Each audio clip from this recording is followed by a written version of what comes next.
Hi there, I'm Linda the Lightworker, and I'm really glad that you're tuning in right now. So this is a general, I wanted to make this video for you because I've been getting some questions via Messenger or text, people who know me, emails from my subscribers wanting to know more about my feather and what was going on with me. So I thought I would just pause here today, and this is Tuesday, February 5th, and I wanted to just share a little bit of information with you about what I've been up to here in New Mexico. So I have been, here's just a brief little well, who is this Linda the Lightworker anyway? So I come from a family that had gone through many different religions as a child, as a really magnificent sampling, although my sisters might disagree with me. It's all about perspective, but it was very interesting from a young age to go through so many different churches and religious organizations and learning how to pray and accepting Jesus and singing with the Nazarene and going, to having my mother enter a Pentecostal phase, and of course the Catholic Church and the Episcopalians, and then transcendental meditation. And in meditation, when I was young, my sisters and I, we learned how to meditate at a young age, and I have been faithfully meditating while in my own practice since that age. Now, of course, I've gone through spells where I stopped meditating, which I think happens with any practice, with exercise, diet. That it's just something that happens. I quit smoking in my life and I picked it up again, but I quit again. Don't worry. But those kind of things. It's a practice, and we have to be gentle with ourselves as we're learning to do it, as I am. I'm still working on it, but trying to be gentle with myself. Excuse me. I get choked up when I talk about this. Oh, I love spirit. Okay, so this is very dear for me, and by being a meditator, I've had a lot of amazing experiences. I started out-of-body experiences when I was 18 years old, working with a practitioner who was able to put his hands on my head. I was on a massage table, and then we joined in meditation, and then I left my body and was able to travel around the cosmos while still being connected here on planet Earth. And I got a really wide perspective of our universe, and I've been able to easily jump out of my body in meditation and go to these other places where I can have different insight. Now, I also believe that this is a skill that we all have, and I was just fortunate enough to have my upbringing very traumatic also, which is another story I'll tell you about some other time. But for these purposes, spiritually enhancing, I really feel it's really allowed me to evolve and grow. So in the 1990s, way back, kids in the way back day, I bought a Volkswagen camper. She was sky blue. Her name was the Malibu Stacy Funtime Camper. And I went on adventures for about a year and a half, traveling around, sometimes with friends, other times with just by myself, going place to place and camping a lot in nature. And I had a lot of really incredible experiences out there. And I met with John Two Birds in the New Mexican desert over in western New Mexico, and was able to study with him for quite a long period of time, even after he relocated to Idaho. And he was the one who really initiated me to becoming a shamanic practitioner. Now, I've studied with other Native Americans as well. Beaver Chief, who was a song carrier out of the Pacific Northwest.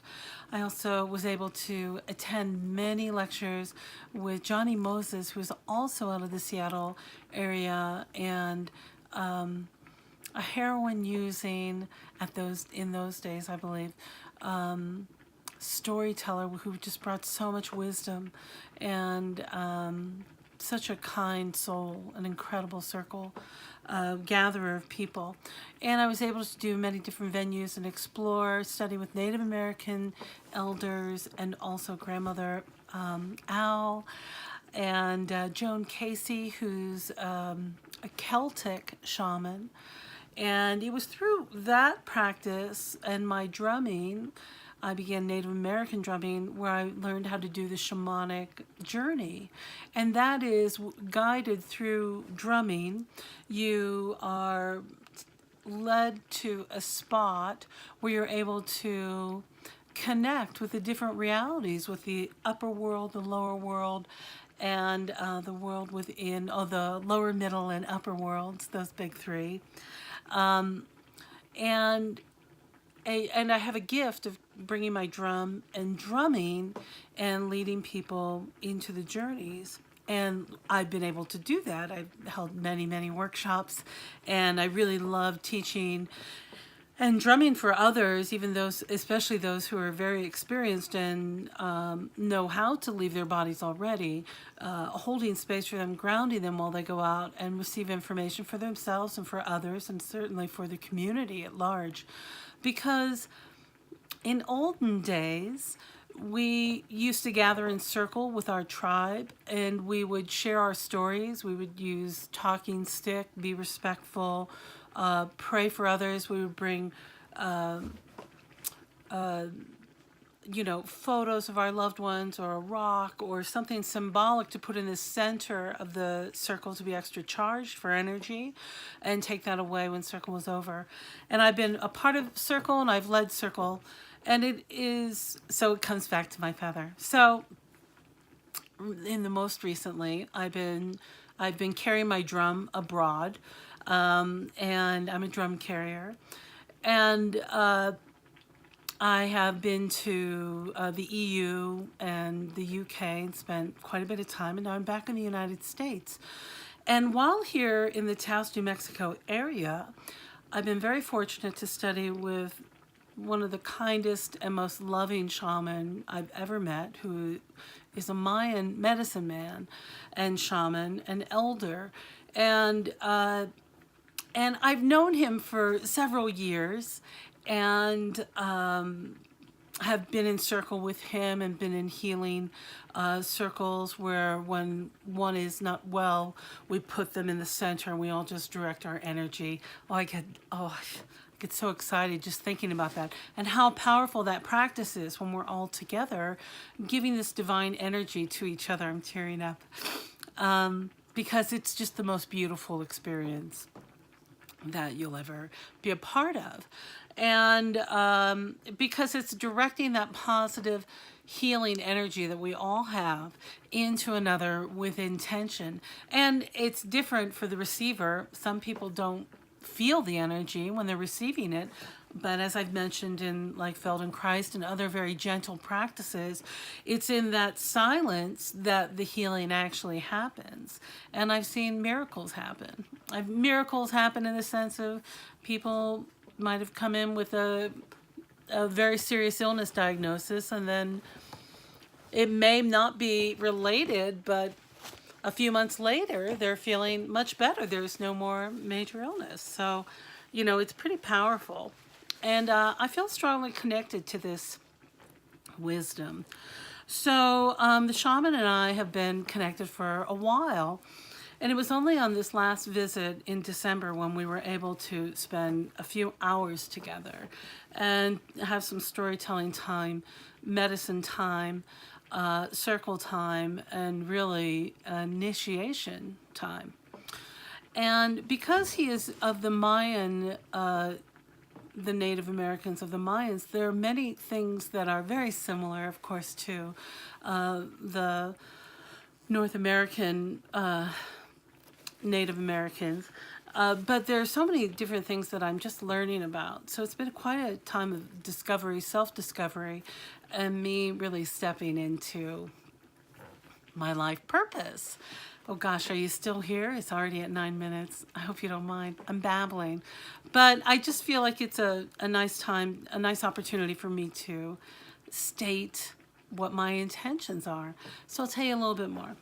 So as we were in circle, it turns out that this medicine man, shaman, elder, and I share some remarkable similarities in our birth chart. And essentially, my time spent with him, which is ongoing, and I will see him again, certainly. Oh, golly, I hope so. I just love spending time with him.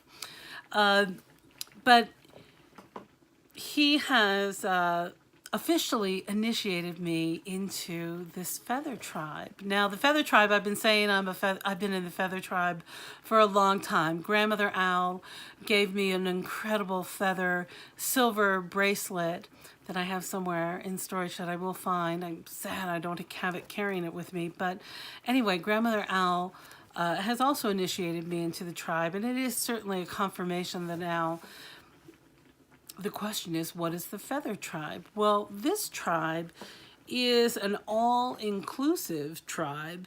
It is literally the birds of the feather, and it is about all of us who have this strong calling to return to having sacred circles, which is just a time and space for us to gather and to put our names in the circle and share with our loved one communities and deepen our relationships with each other. And we share community concerns, we share personal illnesses, looking for strength and prayers. And I know many of you, or many people, do have this in a traditional sort of church setting. But as political views are polarizing people, even in mainstream churches, people are not feeling connected anymore because of their different beliefs. And the reality is that we're all human beings here on planet Earth. And we are going through some incredible times that are very unnerving. And it's a time for us to return to our sacred circles. And I've had this confirmed over and over with some of you who are watching right now, my soul sisters and my soul tribe. I'm so grateful to you. And I appreciate all your support from far away, because I've needed that energy to help hold me as I've been stepping into like my life purpose. Because I think about that. What is my life purpose as a human being here on planet Earth? And I keep hearing and confirmed from other places that it's time simply for us to gather and hold our sacred circles and just reunite again as a community. And that means coming together, sitting in a circle so that we are all at the same level. So when we sit in that church style technique, you know, the priest or preacher or minister or whatever up at the front, and we all face them, that is essentially turning over our power to the speaker. So when we return to a circle, we are all in we come all on the same plane. And whoever facilitates the circle, that can be a rotating thing, it's not a set thing, but I can help teach how to hold your own circles where you come together, and we'll just start as small as possible. A circle can be 2 people.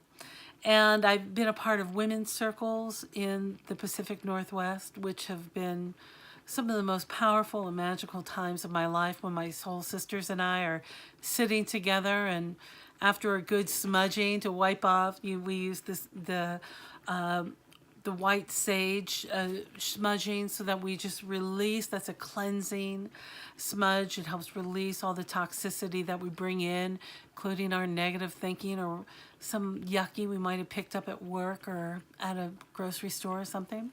So we release all that. We come in as clean energetically as possible, and we show up for each other. And we hold sacred space for each other. Sometimes someone's going through something very difficult. Perhaps a loved one is dying and they're struggling. We hold space so that they feel safe and protected. And it's the greatest gift that we can give each other. Oh my gosh.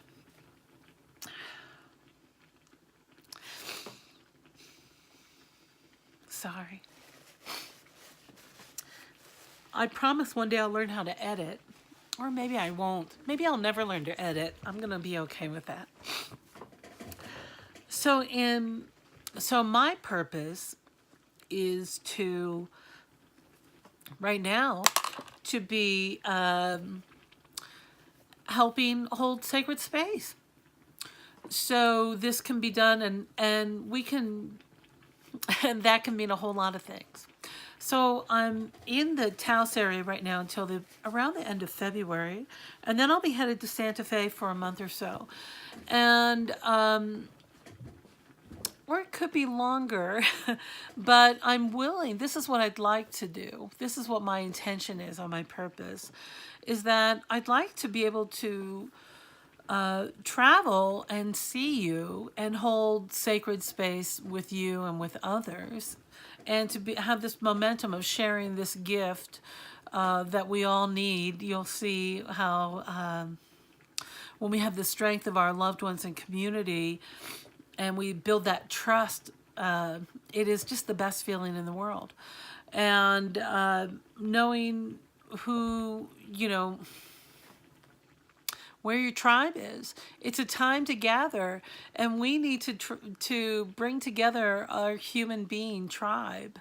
And everyone is welcome, provided they come with a loving intent and no violence and no weapons, and for spiritual growth. This is a peaceful, loving movement. And by holding the circle, we call in spirit, and we bring in our ancestors, and we bless those with us and around us, and we share, and occasionally there may be a lesson or stories may come up, and elders show up and share their wisdom, and children bring their insight because they can see things and remember things from before. And we all bring a piece of the puzzle to this big picture of life. So what I hope to be doing for this year, 2019 and beyond for now, is to be traveling around and visiting you, holding sacred circle, perhaps doing a shamanic journey workshop if people are interested. It's so much fun. And I have some new ways of changing and expanding that, which is really exciting. And I love to be traveling around. Some places I'd like to go are the Joshua Tree area, Palm Springs area. Seattle, of course, is always a wonderful place, or Bellingham, even better.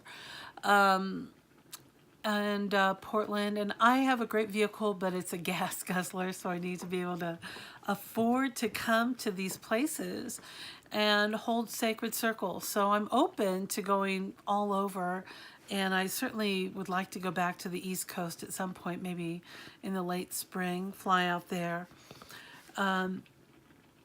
So my intent is to be just doing this a little bit more. And by you coming by and visiting Linda the Lightworker, it helps keep me focused on my life purpose and moving forward. And this whole experience of being in the Taos area and really stepping into my medicine path even stronger has been a real roller coaster of a ride, and really quite easy. I felt very supported and very loved, and I have to thank you for stopping by on the channel, because that really does help me stay focused and stay clear, and my clarity on my intention. So in my videos I might talk about this a little bit more, but I'd really love to see you, and I look forward to meeting you in the real world one day soon. So my life purpose is coming into clear focus for me, which has all been thanks to you. So I'll continue on certainly with my daily videos, my weekly videos, and my monthly uploads. And we're up to 75 subscribers. I'm really excited about that, because I remember not too long ago there were only 5 of you. And I'm so grateful that you come by and support me, and that we help each other. I love hearing about what's going on with you. And if I can give any insights or suggestions, I hope you know I only do so with love. Sometimes I'll just receive some information if you've left a comment, and I'll just pass that on. So take what you need and leave the rest. You know, I take nothing personally. I do my best not to. So I'll know you're a part of my tribe if you're wearing your feather. So get your dust off your feathers. And if you're skeptical of all this, that's great. You're welcome too. You know, it's a crapshoot, and we all need every perspective in this piece of this pie of our world that we're creating together. And I love doing it with you. And I look forward to seeing you next time. Okay, thanks for listening in this long. It's a long video for me. Okay, I'll see you. Bye-bye.